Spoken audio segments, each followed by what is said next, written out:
What does it feel like to live with dementia?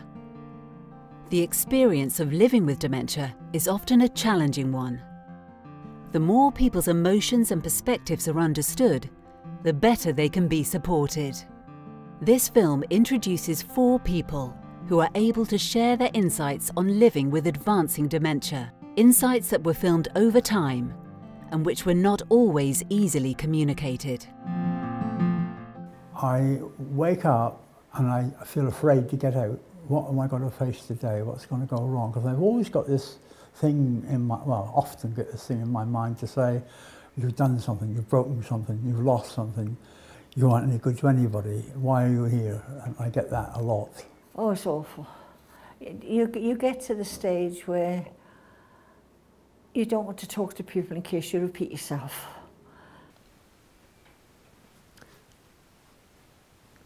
I couldn't go outside and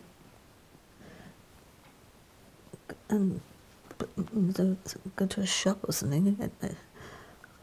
I died. Well, I couldn't do it.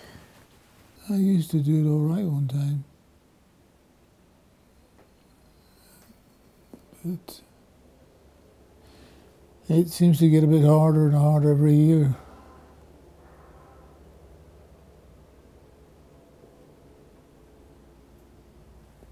You end up with things like this. Well, you don't feel as if you're in the world. At least I didn't. I didn't feel as if I was part of the world. Yeah, I used to have fun.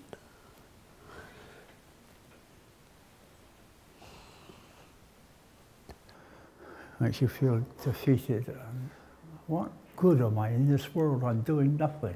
I'm going to sit down here and be fed and sleep and washed and like an animal. Let me live.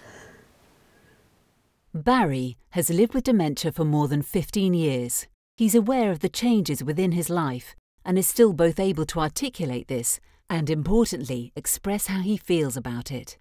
Well, when I came home last night and I went out, Angie said she wanted a cup of tea. I said, well, I'll make that 1 minute. So I went out and made the tea, but I couldn't remember which cupboard was which. Couldn't remember where the jam goes, where the sugar goes, where's the milk, where's that. And I was out like this for a minute or two. Is this my kitchen? I used to manage butcher shops. I used to run a care home. I used to drive all over the country giving lectures on meat. Here I am, I can't make a cup of tea. Olive, who has lived in a care home for 2 years, describes her feelings about dementia. Awful. It's terrible. Because you're hurting the people you love most. Dementia. You really are. It makes you feel very guilty.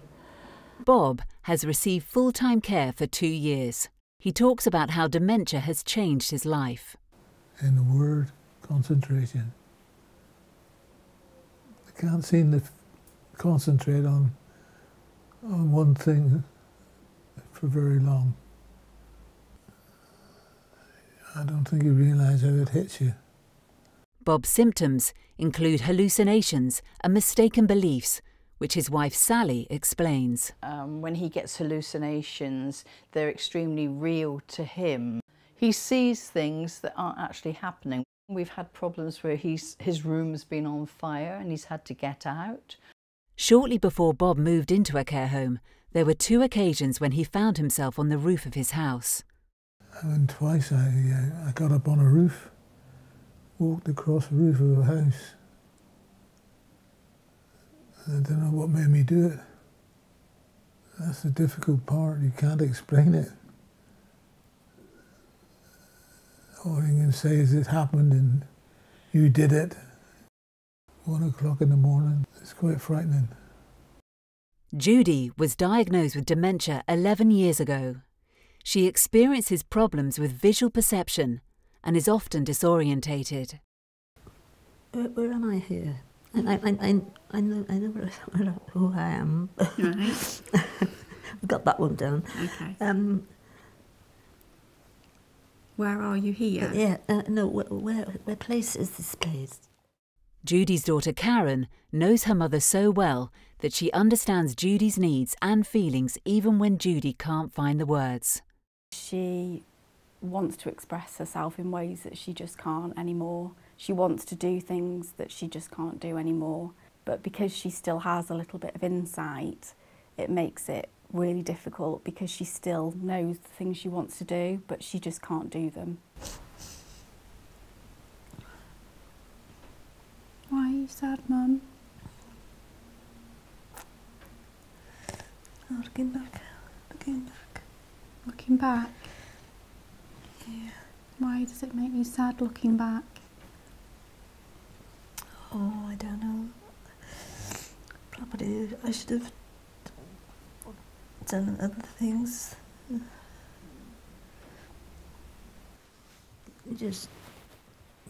You can't do anything about it. That's the thing. People can feel powerless in the face of dementia. Well, it's like a silent illness, isn't it? It's the sort of thing that creeps up on you. Yeah, there is a feeling of loneliness. But dementia stole in. I had no understanding that there was coming this thing that was going to attack my mind. I had no idea that anything could attack my mind, if you know what I mean. Other people, yes, but not me. It didn't occur to happen to me. And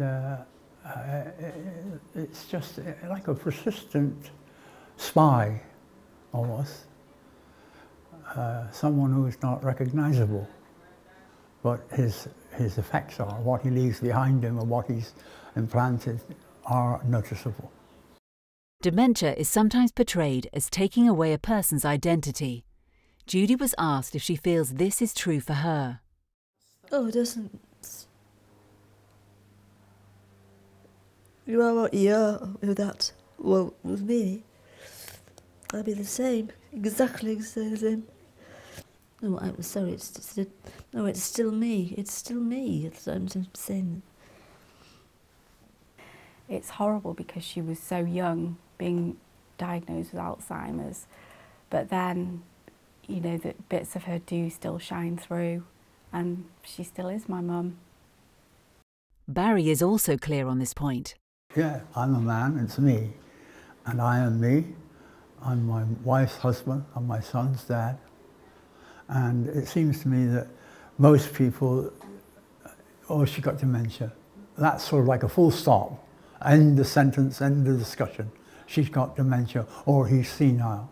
Supportive relationships with families, friends and professional carers play a key role in helping people with dementia live well. They're very caring.